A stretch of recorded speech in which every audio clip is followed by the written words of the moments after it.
Hey guys, Nick here from ForgeFlux Workshop. This week, guys, listen, I'm gonna be doing some upgrades. I decided to upgrade my servos to 270-degree servos instead of 180. That gives me more of a turn angle on my four wheels. Also, the servos are much taller, so I'm getting these more these metallic servos, and they need modification. So at the same time I'm upgrading that, I'm going to be upgrading also the actual fork for the wheel because it's much shorter. So I'm going to show you guys exactly what I'm doing. First thing first, as you could see here, this guy is the original and this guy is the new one. Now, the original on the bottom, as you could see, there's a gap. There's like a little gap here. Well, on the new one, there is no more gap. That's the extra 4 millimeters that I need to install my new servos. Otherwise, they touch when they turn. I can show you a video. You'll see what it's like. So this is what the servo is supposed to look like, flush with the bottom. And the forks, when they turn, they're fine. They don't touch. Now, the new servos, they stick out. As you can see, I put some tape on it to hold it there. And the forks touch, so I had to modify all that. And also, you'll notice one is taller than the other. That's the first thing that I upgraded. The second thing I upgraded was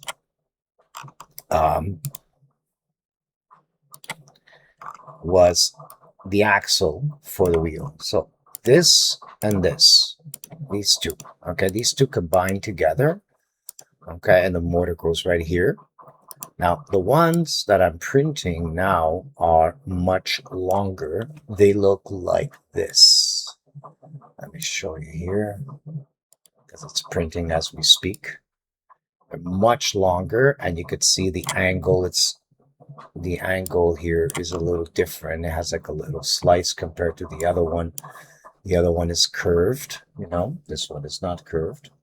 And that also is going to give more spacing over here on the top for the wheel itself, because now it's very close to the actual fork. So that I basically also changing over here at the same time. Might as well do it all at the same time, get it over with. So yeah, so this one, as you can see, it's much longer. So the old ones are 86 millimeters, as you can see here, and the new ones are 95 millimeters. Okay, they don't look like this. They're more angular on the side, like I just showed you guys before. This is the angular one that I have here. See, it's got like an angle here, and also the motor mount piece is a little bit bigger. That's it. That's the only difference. Now, the servos that I got for this, I got them, first of all, I got them from Amazon because I couldn't wait longer. These are the ones, they're 11 kilograms. But the problem was with these guys, they were about 5 millimeters taller. Okay. And because they're 5 millimeters taller, when the wheel would turn left or right, it would actually touch. Okay, now I got the 270 degrees. Sorry, the 270 degrees. It's the same servo, just 270 degrees. So that's the other modification. The other modification I'm doing, I'm adding the MB Sonic ultrasonic sensors. So I'm adding 4 Maxbotic MD 1242s, 3 in the front, 1 in the rear. Each of them is going to have its own IC address, giving them a better close range optical detection alongside with the LiDAR. And this is the design that I came up with for the front. And on top of it, the LiDAR is where the LiDAR sits. Same thing goes for the back, but just the little square that you see there for the MP 1242. So I'm making another modification to the Atlas by extending the GPS antenna stems by 2 inches. The goal is to get the antennas higher and farther away from the electronics, camera, wiring, so which can, introduce interference and affect the GPS reception. Hopefully this gives me a clearer signal and more consistent satellite log. The next thing I'm going to be working on also, I'm calling the security envelope around the rover. Basically, I want Atlas to have a protected detection zone around it, so it knows when something is getting too close.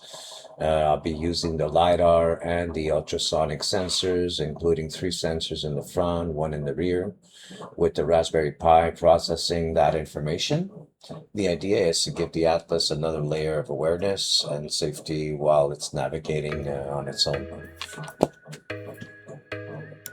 Anyways, that's it for today's video. I know this one was a little shorter than usual, but September is going to be a very busy month for me.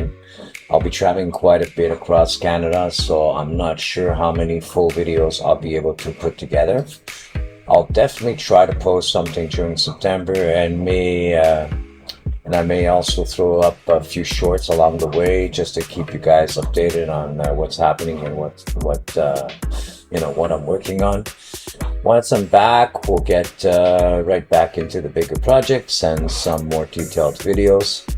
Anyways, guys, thanks again for watching ForgeFlux Workshop. Don't forget to like and subscribe. And as we always say, keep creating, keep learning, and keep building. Till next time.